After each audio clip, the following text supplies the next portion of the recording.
I'm Rob Skinner, and this is the Rob Skinner Podcast. What if most of what we call Christianity, God doesn't call pure? If you stripped away church culture, titles, traditions, what would faith actually look like? James answers that in one sentence, and it's both simple and uncomfortable. Today, we're talking about the kind of faith God calls pure and faultless, and why it demands both radical love and a clean heart. What does real Christianity look like?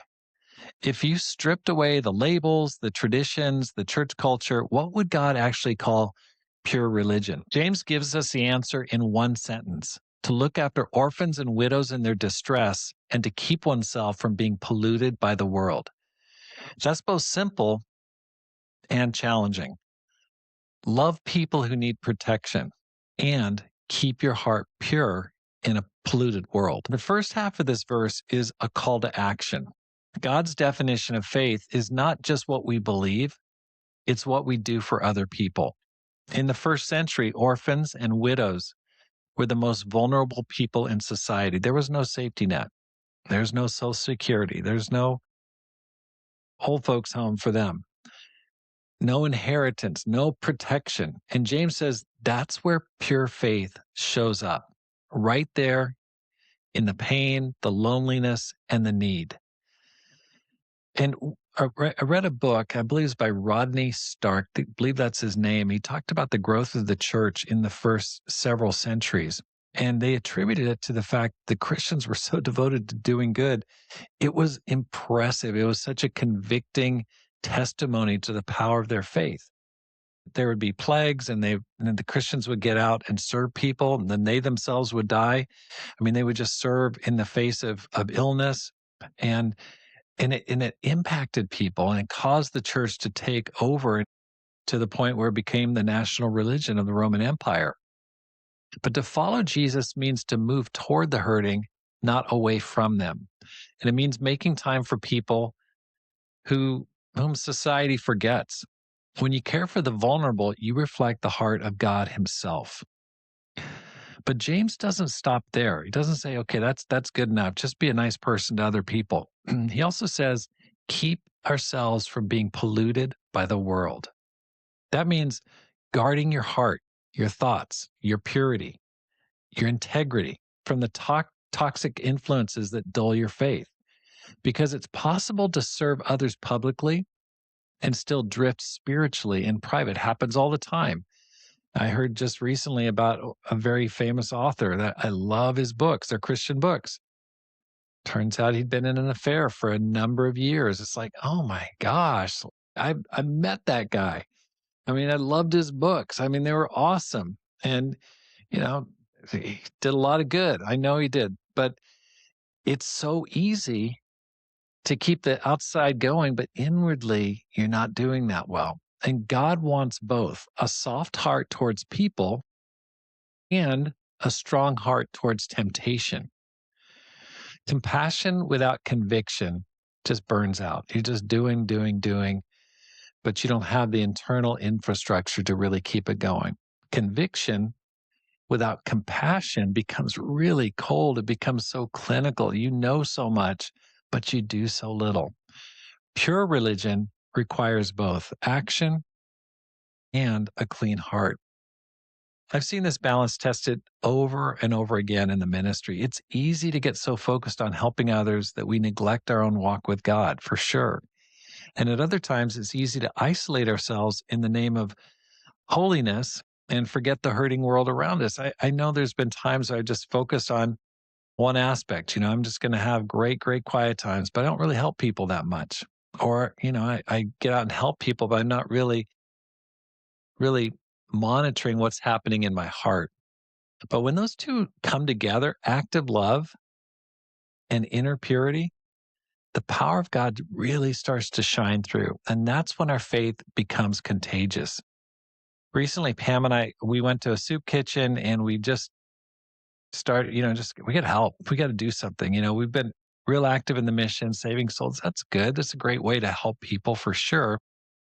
But that's not the only thing. I mean, I don't think helping people is my mission in life, but it's certainly one aspect of Jesus's character that I need to put in practice. It just felt good to go serve people and help out. And we're going to continue to weave that throughout this year and go and help, people who need help. There's a lot of homeless people here in Boston. When I walk out of my building in the morning, it just smells like marijuana. I mean, it's on the streets everywhere. It just stinks. I started carrying cash to help all the street people, just so many beggars all around here, just drifting around on the streets. And it's so easy for me not to carry cash. I rarely use it, don't really need it. I use my card, debit card or credit card so much more often. But I just had to go to the bank because I'm like, I can't give them a credit card. I need to give some money. And I know that I'm sure that they've got really bad habits that have led them to where they're at. But Jesus said, hey, don't turn away from the person who asks you. I'm not going to ask questions. I need to give for my own heart, for my own sake, instead of being a hard-hearted miser. I'm also working on cutting out the pollution in my life. So I'm trying to keep my skin in the game here with serving people, but also just cutting out the pollution in my own life. Like I think I've mentioned before, I'm putting my phone to bed at 9:00. My phone, I just plug it in right over here and just leave it. So I'm not scrolling in bed at night. I don't see something I shouldn't be looking at. No screens after 9:00. That's what I'm going after. And also just more careful screening of what I'm looking at, what I'm consuming with my eyes. Super, super important. I want to keep my heart pure because I feel like, listen, I know God has good works prepared in advance for me to do. I'm Christ's handiwork, created in God's image to do good works, which he's prepared in advance for me to do, Ephesians 2:10. But if I don't clear out the ignoble parts of my character, if I'm not active in serving, I won't be useful to God. I'm valuable to him, but I'm not useful if I'm polluted and just choked, and so that's what I'm working on. So ask yourself today, who around me needs protection, encouragement, or help? Who could I just help? Who could I just stop, give a little more time? And what in my life might be quietly polluting my heart? Is it your media habits? Is it your pride? Is it your words? Is it your schedule? Maybe you just got a lot of, bad words you're saying or thinking in your mind. Maybe it's your schedule. What's polluting you? What's just gumming up the system where it makes you feel unholy and unspiritual and doesn't make you feel closer to God? God's will is not mysterious here. He calls us to do good and to stay good, to love people deeply and to live purely. That's not legalism. That's alignment with the heart of God. So if you want a simple definition of what it means to be a 10x Christian, which I've talked about, and it's the name of my book, James 1:27 might be it. Love radically and live purely. Look for someone today who needs help and give it. Don't run away. Don't ignore. Don't cross the street. Then look inside your own heart and keep it clean. It's time to do a little early winter cleaning. And that's the kind of faith that God says is pure and faultless. And that's the kind of faith that changes the world. Thanks for listening. Here's how you can help support the program. Go to my website, robskinner.com, and sign up for a newsletter. I want to keep in touch with you. I'm really trying to just build connections. And there are so many people. I have almost 250,000 downloads on my website or my podcast, which is awesome. But there are many people that have listened and I haven't kept in touch with. I want to keep in touch with as many people as possible. I want to be an encourager. I want to be a builder upper. I want to support you in your faith.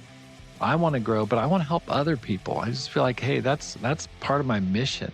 I want to inspire you to live a no regrets life, to make this life count, and to multiply disciples, leaders, and churches. Have an awesome day and make this life count.